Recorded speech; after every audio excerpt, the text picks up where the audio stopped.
may mukha pa bang maiharap itong si Sandro Marcos sa taong bayan nang malaman ng karamihan? Ito, shiner po ni Tio Moreno na kung saan meron di umano siyang 12.9 billion na DPWH budget.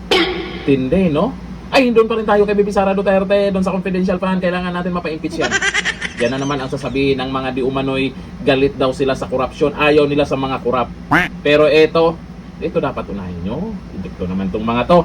Kasi dito sa shiner po ni Tio Moreno, ang sabi ko dyan, Sandro Marcos ranks among the highest funded in the DPWH 2025 GAA. Tandaan nyo, 2025 yan ha, hindi pa rin talaga tapos ang mga pagbubunyag dyan sa pera ng taong bayan kung nasaan napunta yan. Walang problema kung may budget ka. Kahit pera pa ng taong bayan, kahit gaano kalaki yan, kung may makikitang proyekto. Ang tanong, meron nga ba?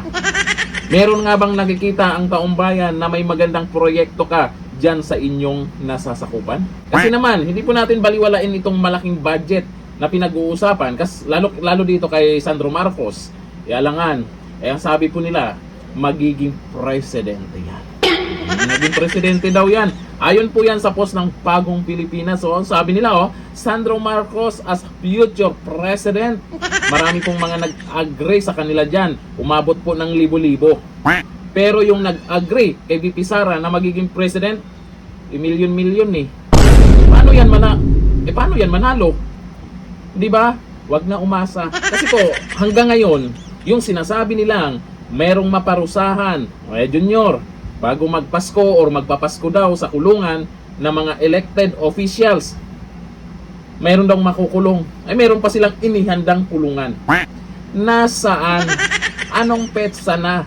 Mag 2026 na. Kung talagang seryoso ang ating mahal na Pangulong Bongbong Marcos na labanan itong korupsyon, ay yung pinsan niya, sampulan na. At etong si Sandro Marcos ay dapat mapaimbestigahan ito. Ito ang unahin nyo dyan sa mga congressman na kung saan gigil na gigil kay VP Sara na mapa-impeach kasi takot sila. Doon sa sinasabi ni Junior, nako, ilang beses na po na nangangako yan? Ilang beses na ba na merong sinasabi yan na ang sabi ng iba, nabudol na naman tayo ha?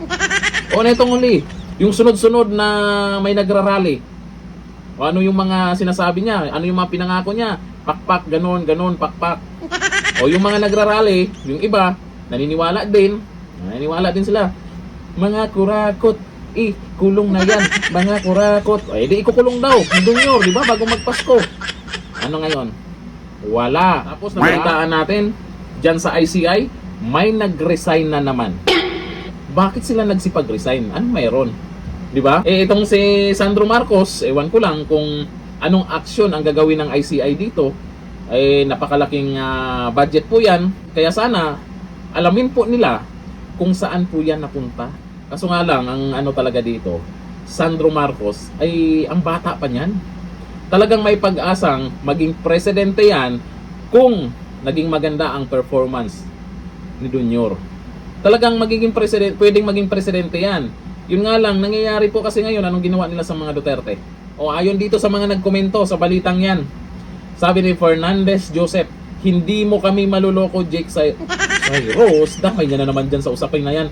Sabi ni Yang Florendo, tapos mga projects saan? Yun po yung katanungan dyan, nasaan? Malay nyo, secret lang, hindi inilabas, di ba? Hindi ibinalita. Malay nyo, meron nga. Sabi ni Belen Buendia Lucido, tapos yung VP ang gusto nila impeach. Di ba? Pansin nyo. Sabi ni Junior Zamora, basta Marcos, matik na yan. Ang importante ngayon, habang tumatagal, lumilinaw na kung sino talaga ang dapat managot pagdating sa kapal ng mga mukha. Di ba? Paldong-paldo sa pera ng taong bayan.